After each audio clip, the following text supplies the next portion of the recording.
예, 예수님이 예루살렘에 그 입성하시고 이제 처음으로 가신 곳이 이제 성전입니다. 성전에서 성전을 깨끗하게 하시는 일을 하셨습니다. 그 이유는 성전이 가장 중요한 곳이고 또 하나님이 관심을 두시는 곳이기 때문이겠죠. 우리 성전은 우리 하나님이 임재하시는 곳, 특별히 우리 성막에서 우리 성소와 지성소에서 우리 하나님이 임재하시고 또 지성소 안에서도 그 법궤의 그 속죄소, 법궤 뚜껑이죠. 그 속죄소에서 하나님이 임재하시고 거기서 하나님이 말씀하셨습니다. 그 제사장은 그 지성소에는 1년에 단 한 번밖에 들어갈 수가 없었어요. 그런 거룩한 곳이고 또 하나님이 임재하시는 곳입니다. 그리고 성전에서는 또 제사도 또 지내고 또 성전 안에서 율법도 가르치는 그런 장소도 있었습니다. 그리고 예배도 드리고 종교 활동의 그 모든 중심, 신앙생활의 중심지가 이제 성전이지 않습니까? 그러니까 당연히 하나님께서 성전을 중요하게 여기신 건 당연하죠. 그러나 안타깝게도 어떻게 됐습니까? 이 성전이 부패하고 또 하나님 보시기에 또 너무 타락한 그런 모습이었기 때문에 예수님께서 예루살렘에 올라가서 이제 일주일 동안 십자가에 돌아가시기 전까지 일주일 동안 이제 지내시는데 그 시간 동안 가장 먼저 가신 곳이 성전이다. 성전. 가장 거룩해야 할 곳이 이 성전인데 가장 부패한 곳이 되었기 때문에 예수님께서 가장 먼저 성전에 가셔서 수청결을 하게 하신 것입니다. 예수님께서 15절 보면은 그들이 예루살렘에 들어가니라 예수께서 성전에 들어가사 성전 안에서 매매하는 자들을 내쫓으시며 돈 바꾸는 자들의 상과 비둘기 파는 자들의 의자를 둘러 엎으시며 아주 인상적인 장면이죠. 다 아시는 장면이지만 예수님께서 그 상을 다 둘러 엎으시고 매매하는 자들 또 돈 바꾸는 자들 비둘기 파는 자들 이 상을 다 둘러 엎으셨다고 했어요. 예수님께서 이렇게까지 진노하신 모습을 본 적은 없습니다. 사복음서에 봐도 예수님께서 이렇게 화를 이렇게 내신 적은 없어요. 이런 적은 화내신 진노하신 적은 있었죠. 여러 번 있었죠. 예를 들면은 안식일 날 손 마른 자가 성전에 있었는데 예수님께서 손 마른 자를 치유하셨죠. 그랬더니 그 주위에 있는 사람들이 막 그에 대해서 화를 냈어요. 안식일 날 일한다고. 예수님께서 그 주위를 노하심으로 둘러보시며 이렇게 말씀 나오는 게 있거든요. 예수님이 노하신 적은 있지만 물리적으로 막 상을 뒤집어 엎으시고 이런 적은 없었어요.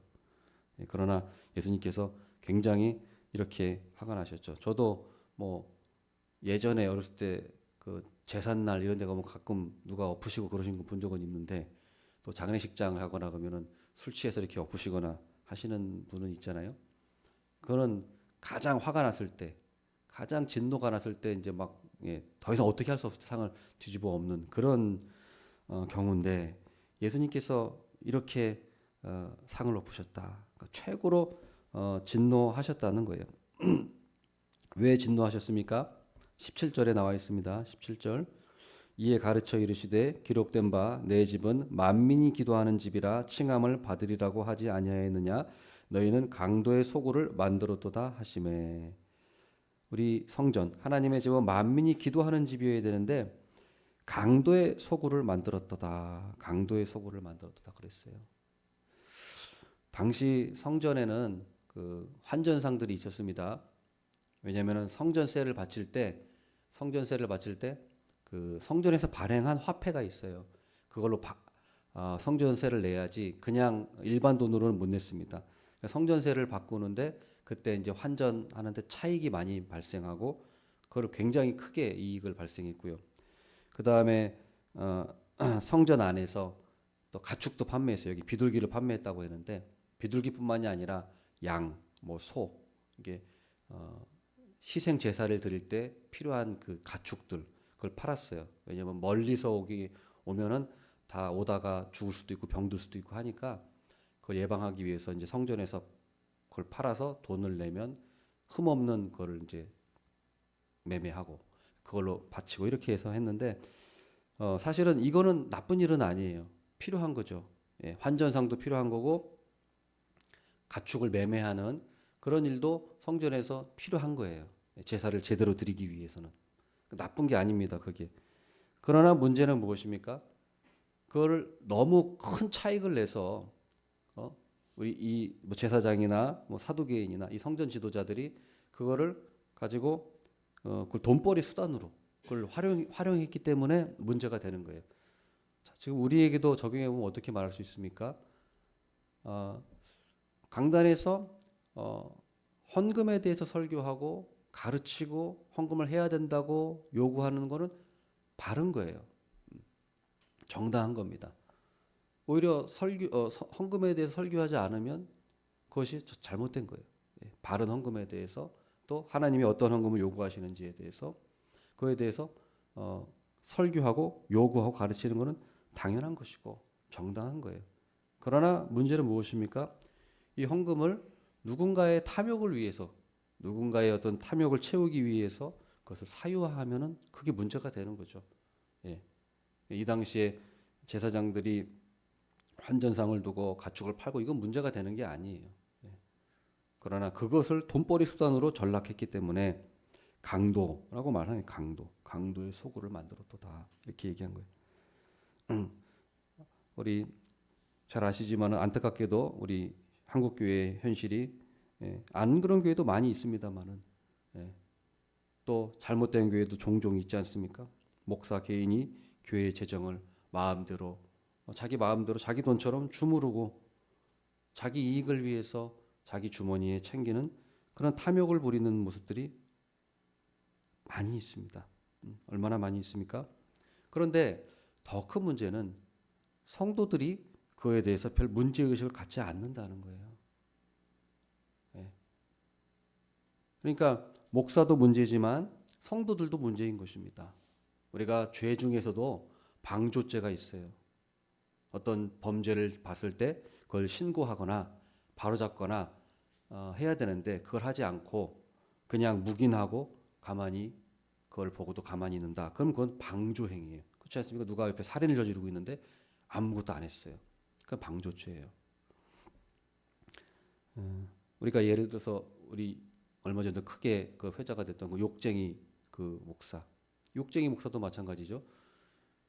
그 거친 욕을 막 해대는데 알고 보니까 그게 하루아침에 된 게 아니고 오래전부터 된 일이고 성도들도 이미 다 알고 있었던 일이었다는 거예요. 그런데도 그에 대해서 방관한 거예요. 성도들이 방관하고 묵인하고 그러니까 개선되지 않은 거예요. 그래서 목사도 문제고 성도도 문제였다. 목사도 탐욕에 물들어 있고 성도들도 탐욕에 물들어 있었던 거예요. 우리 목사님은 스타 부흥사 목사님이야. 그러니까 저 정도는 할 수 있지 않을까? 우리 목사님은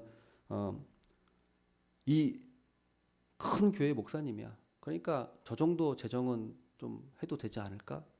라고 하는 이 생각들. 저 정도는 감안해야지. 이렇게 생각하는 것이 성도들도 다 같이 무감각해진 거죠. 그래서 우리 성도 여러분, 이제 우리 자신을 한번 돌아봅시다. 우리는 어떻습니까? 우리는 신앙생활 하면서 또 교회에 오면서 혹시나 내 자신이 어떤 탐욕에 물들어 있지 않는지, 돈 욕심만 가지고 있지 않은지, 또는 또 돈만이 아니라 권력욕, 명예욕, 또 이기심, 또 아니면 더 교묘한 그런 욕구가 있을 수 있습니다.